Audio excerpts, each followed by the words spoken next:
So, you have a Spider-Man sequel script for me? Yes, sir, I do. So at the beginning of this movie, we're gonna have this whole big thing where Peter's having a bunch of time management and money problems. Oh, he is? Yeah, he's trying to balance being Spider-Man, being a student, paying his rent, being a photographer, and being a pizza delivery guy. He's a pizza delivery guy now? Yeah, but he's gonna lose his job if he doesn't deliver a bunch of emergency pizzas in like 7 minutes. If he's having such big money problems, why doesn't he try to cash in on the Spider-Man thing a little, you know? Do an event or a public appearance or something? Yeah, there are probably lots of ways you could use his Spider-Man powers to make money, but it would be totally unethical to do that, you know? Doesn't he sell Spider-Man selfies to a newspaper for cash? Well, yeah, but other than that, you know, completely unethical to make money using Spider-Man powers. So how does he deliver the emergency pizzas? Using his Spider-Man powers. Oh. Yeah, and Aunt May is also having money problems, and Peter's worried about her because she's all alone and she can't pay for the house. So he moves back in with her and they pool their money together and all their problems are solved? Well, no, because Spider-Man has to be downtown to do Spider-Man stuff. Living with Aunt May didn't stop him from being Spider-Man in the first movie. Well, it would stop him now for some reason. Well, okay then. So what else happens in the movie? Oh, well, at the beginning of the movie, we're gonna have Peter choose to not confess his love to MJ because of his responsibilities as Spider-Man, even though she's clearly into him. Oh, isn't that literally how the first movie ended? Yeah, we're gonna do it again, almost immediately. Well, okay then. And then later, this guy, Otto Octavius, is gonna be like, Peter, you know the way to a girl's heart is through poetry. And so Peter starts to study poetry. Why? To win over Mary Jane. But you said she's clearly into him and he turned her down. Oh, whoops. Whoopsie. Anyway, so this Otto Octavius guy is actually pretty important. Oh, and what's his deal? Well, he's creating this mini sun reactor thing that could provide sustainable energy for the whole planet. So he has a whole crowd gathered at his place to watch him turn it on for the first time. Seems like the kind of thing you do behind closed doors for the first time. Yeah, for sure, but instead he's gonna do it in a Manhattan skyscraper with a bunch of unguarded people watching. Interesting choice. And so as part of the project, he's made these crazy robot arms that he controls with his brain. And they have a little glass inhibitor chip so they don't take over his mind. Wow, well that's a world-changing invention right there. People watching must be freaking out. They literally have no reaction to it. Huh? Anyway, so the machine doesn't work and Otto's wife dies and the inhibitor chip gets destroyed. So the robot arms take control of his mind? They do.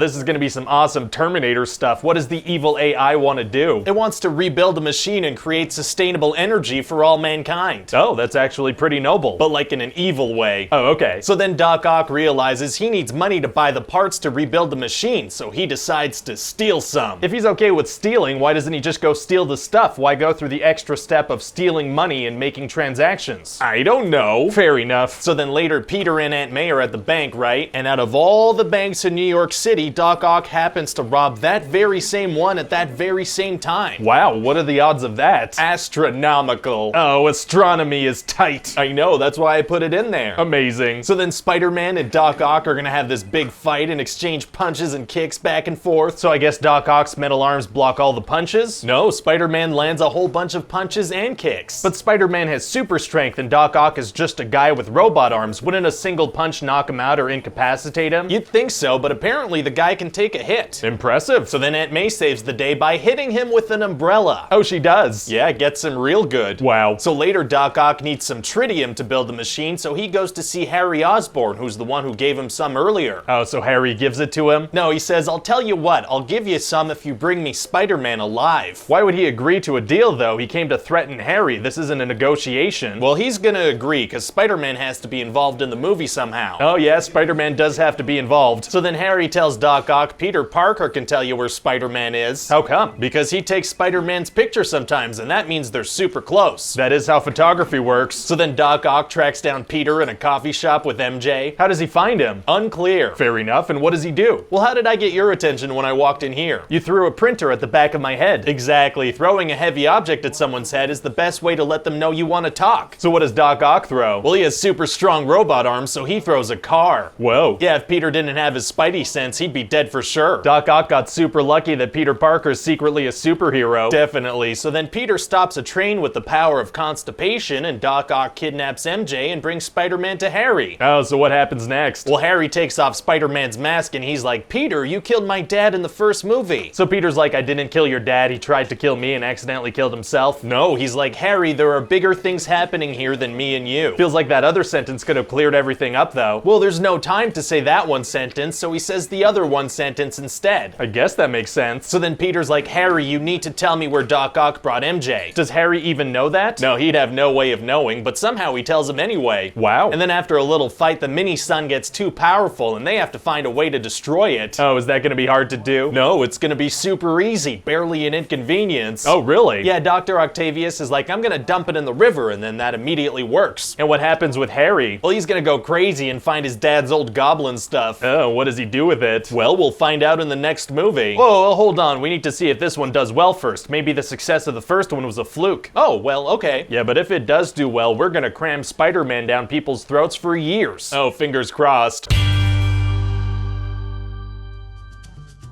Hey guys, it's Ryan here. Hope you enjoyed that pitch meeting. If you did like it, we have a lot more of these on the channel. And you can let me know in the comment section what other movies you'd like to see these pitches for. Don't forget to like and subscribe and all those things. Maybe share it on Facebook and Twitter. And as always, check back soon for a new pitch. Bye bye.